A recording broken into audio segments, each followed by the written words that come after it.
Good morning, everybody. Thank you for watching. I'm a practicing therapist and I work with a lot of individuals with attachment wounds. And I also work with a lot of personality disorders.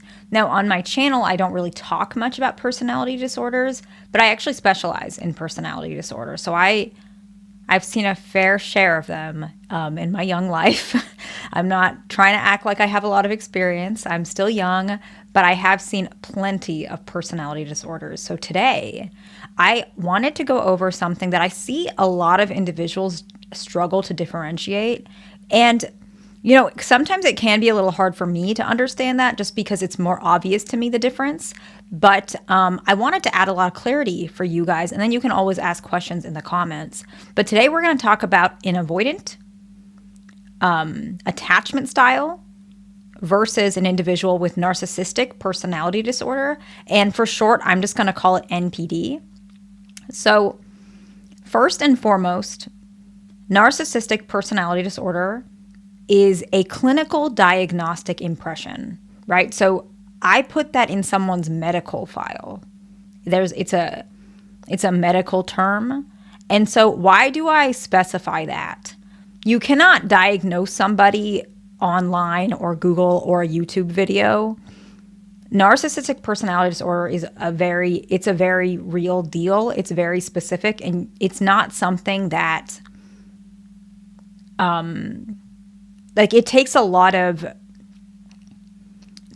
time to really put this in their file.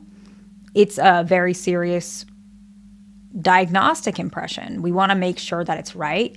We do a series of, tests, whatever you need to do to get somebody in that particular category. So it's not something that I throw around loosely. Some people do, but usually professionals like in the medical field or medical professionals, clinicians, we don't throw it around. So I'm going to be honest. Some things that I'm going to say, I don't know if it'll make a lot of sense. And I'm not saying that it's complicated necessarily, but I might just not know how to explain it to you guys without using a lot of clinical verbiage, which I shouldn't be doing. At least not too often. I shouldn't, because it can just be confusing and it's not fair to a lot of you guys. So let me first say, it doesn't mean avoidance cannot be manipulative. People can be manipulative. People can use people. I've seen even secure attachment. They accidentally use someone, especially early in their age. That doesn't mean they're narcissistic. It doesn't mean they have NPD. People can use people. It doesn't mean you're a narcissist. It doesn't mean that you have that personality disorder, okay? You're not a narcissist. You don't have narcissistic personality disorder. The other thing I want to mention is attachment styles are separate from personality disorders. You can have an attachment style and you can have personality disorders, or you could have an attachment style and you don't have one. I've actually worked with many narcissists, and I'm not calling anybody out, but a lot of them actually, a good portion of them are anxious attached. A lot of them are pretty anxious. Now, some are avoidantly attached. Some are fearful avoidant. That's common as well. But all that I'm trying to say is avoidant, and they can overlap, but they don't have to. You can have a narcissistic personality disorder and have any attachment style. I hope that makes sense. Typically, they're not going to have secure attachment just because there's trauma involved. But I've seen a lot of anxiously attached narcissistic personality disorder. I can literally remember many cases where that's the case. Avoidant as well. So I'm not calling anxious individuals out, but I just wanted to bring that up. Sorry if this beginning was really long. I just really wanted to clarify. I wanted to make sure you understand. Okay. So let's go ahead and jump right in. The first one is individuals who have narcissistic personality disorder, NPD, tend to use love as a tool for heightening their position, while avoidants struggle to want love directly. I mean, these are this is like day and night. This is very different, night and day, right? NPD uses love as a tool. They like love. They want it in their own way. Avoidants do not. And so a lot of people are going to ask, so why do avoidants come across charming in the beginning of a relationship? That part can come across a little bit narcissistic, what people think. And you're not wrong. You're not wrong. It does look that way. But they're not love bombing necessarily. What they're doing is they're trying to come across as they're trying to show the opposite of their insecurity. Because they're insecure that they don't know how to love and they don't know how to attach. So they're trying to show the opposite of that to seem like they're viable and they can be cared for and that they deserve love because they feel like who they really are doesn't deserve love. And avoidants want connection.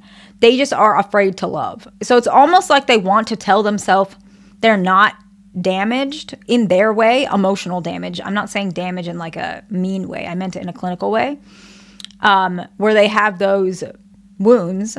They want to pretend like they don't have it temporarily for themselves so they can feel like maybe I do deserve love. And because they're not attached to you, the triggers are not popping up. So that's why it shows up that way, where they're really emotional, they're really romantic, there's a lot of physical intimacy. That is the real them. That's a part of them that they can't show you because of their fears, but that is a true form of them. It's not fake. Whereas people with NPD, it is a tactic to draw you in. So it's very different. I hope that makes sense. Avoidants are not using it as a tactic to draw you in. They're hoping that you will like them for who they are. Like they're trying to be somebody they're not, but not in a way where they're trying to hurt you. It's because they're just insecure. I hope that makes sense. Number 2. An individual with NPD chooses a partner based on what they feel is beneficial for them in a way where it can raise their status or give them certain benefits that usually have an external value. Where avoidants tend to choose their partner, which this part is normal, by the way. Most people choose it like this if they don't have a personality disorder. Choose a partner based on initial attraction, connection, and admiration. It's true. They're not looking for the person that they can take advantage of or the person who has money so they can live on that, or a person that can prove to them that they can have a fairy tale life. They're not looking for that. A person with NPD does. Like, it's quite severe. I can't talk about my cases, but I can kind of explain some examples that I've seen and change it up, of course. Like, these are examples, but a person with NPD, they may, for example, have no job, live off their parents, or maybe pressure their parent to like buy them a house or whatever. If they have money, they may do that. And the entire time they are shifting and turning their personality to attract a partner. Like that is what they're doing like 24/7. And you guys probably think, okay, that's an exaggeration. There's no way somebody is doing that. Yes, they are. They are turning their life around. They're changing their religion. They're changing their looks, their wardrobe to attract a very specific partner. Avoidants don't do that like at all. Like in a person who just has avoidant attachment style and they're not narcissistic, they will not do that. Only a narcissist will do that. A couple other personalities do something similar, but I'm not going to get into that. That's too much for one video. Basically, we're just going to talk about one personality disorder right now, NPD. The next one is a person who has NPD leaves when somebody is no longer serving their purpose. Avoidants leave because they want to or they feel triggered. Mostly it's because they feel triggered. They're very different. So let's say a person who has NPD. She wants to marry somebody in the military because in her mind, she thinks it's financially stable and she wants to be a stay-at-home. And I'm not saying that's wrong, but she's very particularly wanting that. And she feels like maybe people in the military are easier to control because they're busy and working, and she feels like she can get commitment out of them because they're always away. And so the only way to have some connection is usually get married. So she's searching for like military individuals. And let's say she finds out the person that she's with, for whatever reason, once he's now in the reserves and he couldn't get his VA benefits for one reason or another. Sometimes it can be a medical reason. And immediately that makes her feel like, okay, this person is not what I wanted. I wanted their VA benefits. Maybe I wanted the VA loan for whatever reason. Maybe it just didn't work out. Or she found out maybe he was discharged for whatever reason. And so her dream of being the military spouse and not being taken care of the way she wanted, and the house that she wanted, because she was using him for all of these things in her mind. It was not genuine love. The fact that now he doesn't have that one thing, she's going to leave. That is not what avoidants do at all. Avoidants leave because they think, okay, I'm being triggered. I don't know if I can do this. Maybe I'm flawed. I'm different. This person is going to find out my flaw. What am I going to do? It's very different, right? Avoidant, they leave for something about themselves, like their fears. Whereas the NPD individual, it's very, it's planned out. It's very planned out. They're very plan oriented. Like I know a lot of you guys will think that's probably not true. It is. Like they circle their life around their goal. Like whatever their goal is, abnormal or not, they very much hyper focus on it, and they don't feel like it's wrong to use people. They just don't. They feel like they deserve to. I don't know how to explain that. The fourth one is a person with NPD. They tend to enjoy making you feel less and humiliated. They like it. They actually have admitted that sometimes to me as a therapist. DAs do not do that. They want to shut down to regulate themselves. And sometimes they put you down because they're trying to push you away. They don't enjoy it. They actually really don't like it. DAs really get hurt when they hurt their partner. It hurts them a lot. Very much so. Actually, that's a lot of the times the reason why, if you leave a dismissive avoidant, or a fearful avoidant, by the way, like I just say DA more often because it's more common, but even fearful avoidants, if you leave them, they tend to, which isn't healthy, but sometimes they want to change because they didn't want you to leave. They didn't mean to hurt you. So that's a reason why that happens. But people with NPD, they like to make you feel less than and humiliated because they have a very deep wound. They have very low self-esteem. So a narcissist feels really good making you feel small because a lot of times they envy their partner. They have some form of hatred for their partner, and they really love almost feeling like they can torture you and control you because you're not that good then. Like you don't have much over them. They want to be the best. They truly do. And anything about you that might seem better than them, which everyone has things that could be better than another person. Like we're so dynamic people. And so they really want to feel like they have power over you. They want to crush you. It's very different from an avoidant. Especially if if you guys have never seen a person with narcissistic personality disorder, it's very, they can be very odd individuals, and they can be healed. It's not their fault. It comes from trauma typically. But, they get satisfied by crushing people emotionally and humiliating them. They can go even as far to, trying to put this person in like whatever, like bad situation to ruin this person's life. Avoidants don't do that. And that's actually the next one that I wanted to get into. People with NPD tend to destroy your reputation. They like to do that, especially when you break up. Avoidants don't do that. They tend to shut down and not talk about it and act like everything's okay. Really different the way they act about breakups. People with NPD, they will run your name through the mud. They will say, you harmed them, you did them wrong, you're a bad person, you cheated on them, whatever. Like they will make you the most worst person ever. They will try to destroy your life, your job, your friends. People who are avoidant, fearful, and dismissive, they feel so hurt about the breakup. Typically, they want to shut down and pretend it never happened. Like that is what they're doing. They're very different, by the way. Okay, this one is like probably should be starred and bold. It's pretty, it's very much one of the main characteristics of a person with narcissistic personality disorder. They tend to have irrational. We call it irrational because it's a bit abnormal. It's just a clinical term. I probably shouldn't have even used it. They have unique plans about their lives that are not direct with reality.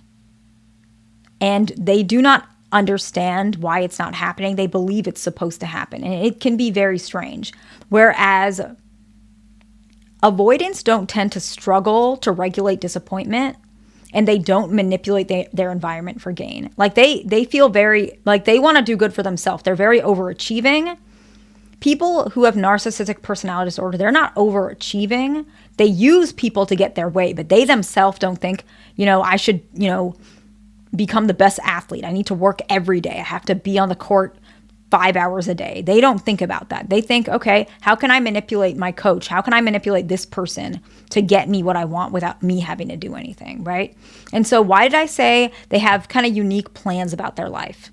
Let's say a person, maybe they're a traumatized woman and she has, narcissistic personality disorder, and she wants to become a wife and a mom, there's nothing wrong with that, at age 20, and she wants to marry a billionaire, and she wants this person to one day become a politician, and she wants him to think that she's the most amazing woman ever. She believes that she's a genius, and that psychologists are wrong about her IQ test. She believes that her parents abused her, even though there is no sign of that.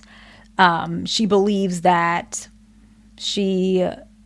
the government is, hiding money from her, like that she should deserve to get certain qualifications, and that, she believes that she shouldn't be working because she broke her finger when she was younger. So she believes that she shouldn't be working and that the government should pay for those things.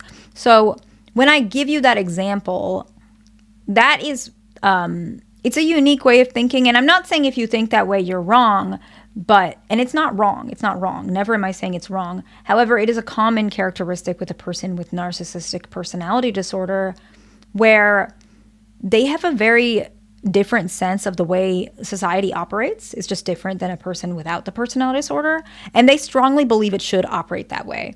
So they may think that this finger injury that they got when they were 5 means that they should not be working, right? In their mind, they're thinking, oh, it's because I can't type on a computer.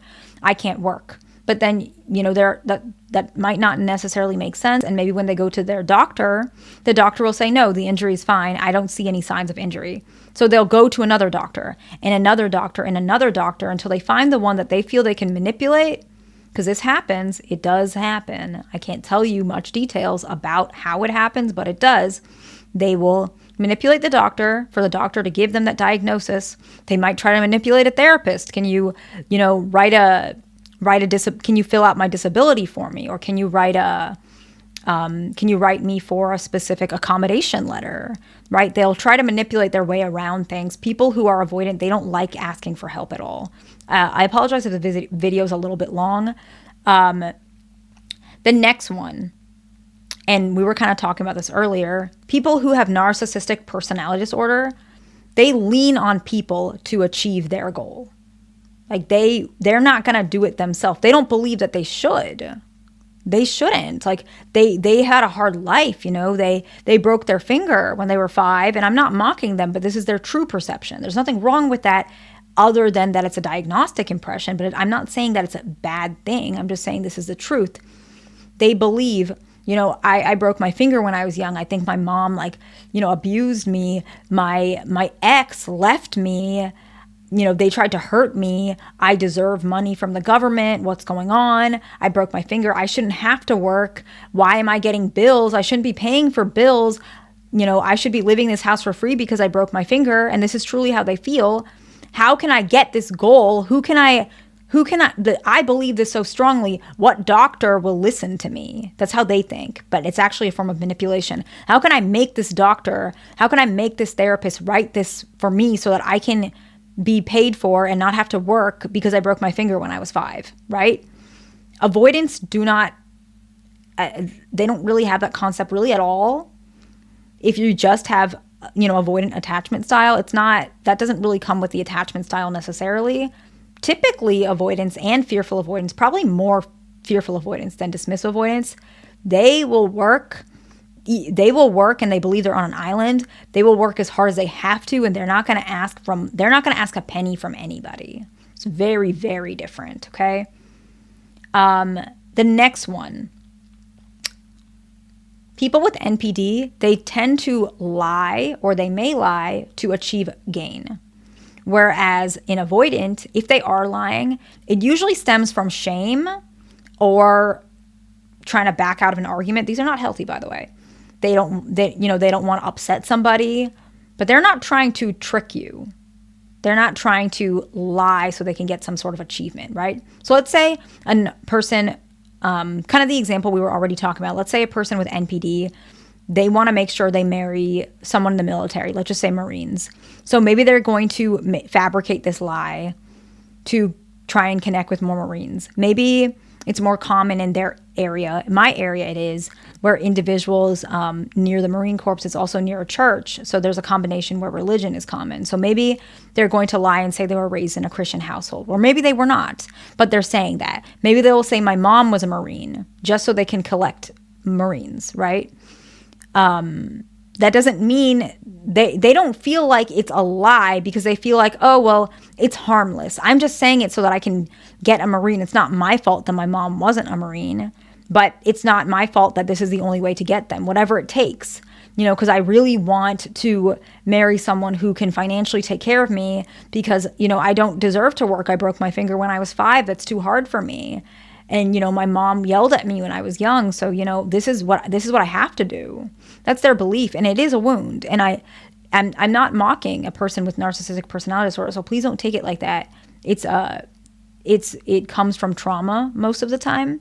And it's very unfortunate, but they feel comfortable twisting things and lying to achieve their goal. Avoidance that's not the same thing for them at all. Okay. A person with NPD, they tend to believe that everybody is wrong. Usually that's how they actually say it. And they believe they truly are a victim. Truly. So let's go back to the breaking finger. They're going to say that they broke their finger when they were young. And they may even say, like, when I broke my finger, it really traumatized me. My mom neglected me because she didn't take my broken finger seriously. I shouldn't have even been to school. My mom should have got me in private school. I shouldn't have been going to middle school. It's not fair. I broke my finger when I was 5. I shouldn't be able to write. I can't write with a pencil. My hand twitches sometimes, and sometimes they exaggerate medical traits as well. This is very common. And they're going to say that they're a victim. They're going to say the teachers tried to hurt me. They tried to do me wrong, because all of them told me that I'm making it up, that my finger is still hurting. And people are telling me I'm lying, and they're abusing me by saying that. And they are, they are a narcissist, or they'll say these things, right? They'll kind of project those things, put it on somebody else. Avoidance, they actually, they can sometimes blame not the victim, but their partner, but it's not in a way where they're trying to gain sympathy or they're trying to get gain. Avoidants think, oh, my partner's being too suffocating, but it's because they themselves hold them. How do I explain it? They hold themselves to that standard, right? So avoidants really try not to be needy. And so when you're being needy, or they think you're being needy, because you're probably not, they call you out on it because they do that to themselves daily in their head. Right? You can ask an avoidant. They always will tell you that, I make sure I never complain about anything because, I was raised this way. I have to be tough. I have to. Who's going to pick up after me? Right? An avoidant will say that. So if you complain, they'll be like, why are you complaining? Like, you got to stop complaining. What's wrong with you? They put it like that. They're not necessarily saying that, they're not necessarily trying to gain sympathy. Sometimes they are, but it's usually in a more harmless way. It's not in a way where they're really going to try and cause a lawsuit because their finger got broken and now they're forced to work, and they're going to run up their credit cards to hire lawyers so that they can stop working because they broke their finger at 5 years old. They're not going to really go that far to create this victim perspective, if that makes sense. And the very last one, and this is just in general, is people with NPD, they tend to be self-serving while avoidants tend to be selfish. So let me explain the difference, because it really wraps up everything we were kind of discussing, right? A person with narcissistic personality disorder, they will do things that will help benefit them regardless of how the other person feels. They know they need people, but they don't care that this person has, like, whatever the person feels doesn't matter. Whatever the person's opinion doesn't even make sense to their concept, right? Let's say the broken finger thing that we've been talking about. If 5 doctors say that their finger, it's not broken anymore, you can work, they will say these doctors are wrong. These doctors are wrong. I know what I'm doing. Sometimes they will even say, I know better than a doctor. I know better. I know my finger's broken. They're just trying to get me. They're out to get me, right? Whereas an avoidant, the reason why they're selfish is because they just live in their own, sounds a little bad, but like they live in their own, no, I shouldn't say it like that. They're so used to being by themselves. And when they were younger, they had to focus on taking care of themselves. And so they're selfish because they have not learned to think of others. It's not that they are thinking of others as pawns. They just don't think about, they have not practiced the muscle to think about others. But as they learn and connect with individuals, they're better at learning and empathizing with others. A person with NPD, they will if they are trying to empathize with you, it's usually they're trying to manipulate you. Avoidance, it doesn't really click that way at all. They just don't think about other people because they didn't know that was something they had to do. They think everybody tends to think for themselves. People with NPD, they don't really care one way or another. They're just trying to get whatever they're wanting, right? I hope that makes sense. I'm sorry if this video was a little all over the place. I know it's a bit of a complex topic, but I appreciate anyone who's watching. I apologize if sometimes my intros are long. I have to put disclaimers because some people get confused, and I don't want to have to always answer every single comment about confusion. I don't always have time, but I appreciate anybody who subscribes. So please subscribe, please like, comment, and I will see you in the next one.